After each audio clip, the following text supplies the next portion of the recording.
Hello everyone, स्वागत है आप सभी का न्यू वीडियो में। आशा करते हैं आप सभी बहुत अच्छे होंगे।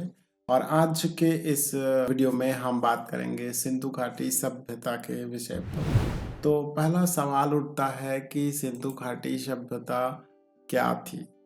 सिंधु घाटी सभ्यता भारत और पाकिस्तान के क्षेत्र में लगभग 3300 ईसा पूर्व से 1300 ईसा पूर्व तक विकसित हुई एक प्राचीन नगरीय सभ्यता थी।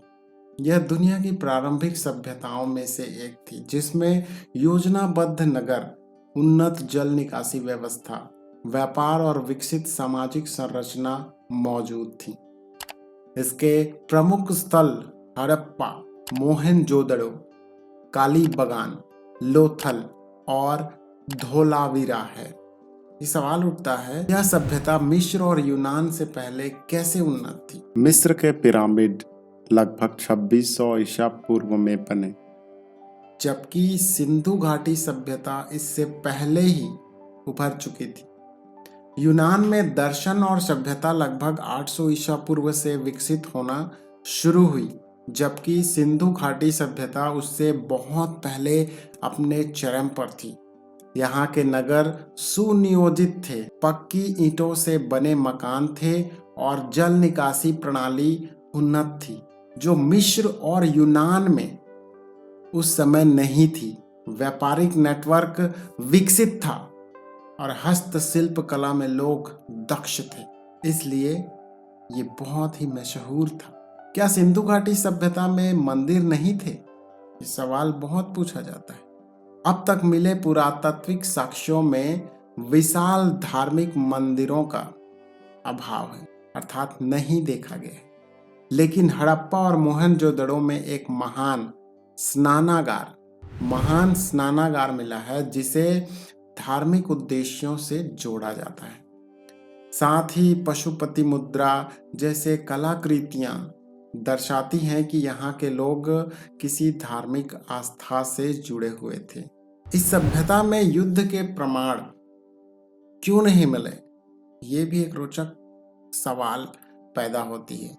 अब तक के खुदाई में किलेबंदी, हथियारों का बड़ा भंडार या युद्ध से संबंधित चित्र नहीं मिले हैं। यह दर्शाता है कि यह सभ्यता संभवतः शांतिपूर्ण थी और आंतरिक तथा बाहरी संघर्षों से बची रही।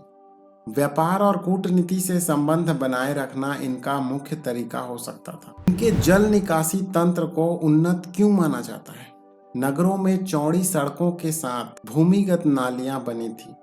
हर घर के पास जल निकासी की उचित व्यवस्था थी। स्नानागार और कुएं व्यवस्थित रूप से बनाए गए थे। कई आधुनिक शहरों में भी इतनी प्रभावी जल निकासी प्रणाली नहीं मिलती। यह सभ्यता अचानक गायब क्यों हो गई? इस विषय पर कई सिद्धांत हैं। जलवायु परिवर्तन, नदियों के प्रवाह में बदलाव और सूखा इस सभ्यता के पतन का हो सकता है कारण।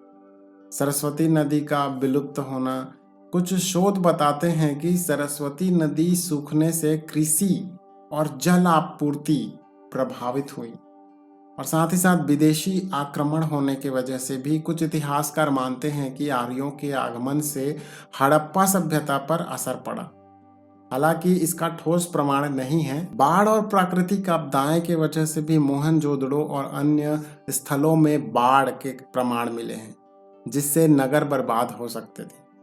आर्थिक और सामाजिक पतन के कारण व्यापार मार्गों में बदलाव या संसाधन की कमी भी इस सभ्यता के पतन का कारण हो सकता है। अब सवाल उठता है, क्या सिंधु घाटी सभ्यता का कोई प्रभाव आज भी देखा जा सकता है?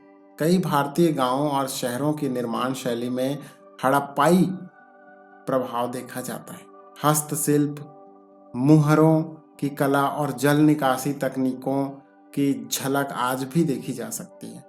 हाल ही में शोधकर्ताओं ने सिंधु लिपि को समझने की कोशिश तेज कर दी है, जिससे उनके सामाजिक और सांस्कृतिक जीवन के बारे में अधिक जानकारी प्राप्त हो सकती है। निष्कर्ष यह निकलता है कि सिंधु घाटी सभ्यता प्राचीन भारत की गौरवशाली सभ्यता में से एक थी। यह वैज्ञानिक सोच, उन्नत शहरी नियोजन, व्यापार और संस्कृति का अनूठा उदाहरण थे। हालांकि यह सभ्यता रहस्यमयी तरीके से विलुप्त हो गई, लेकिन इसके प्रभाव भारतीय उपमहाद्वीप की संस्कृति में आज भी देखा जा सकता है। अगर आपको हमारा ये वीडियो अच्छा लगा हो तो लाइक, कमेंट, शेयर, सब्सक्राइब अवश्य करें।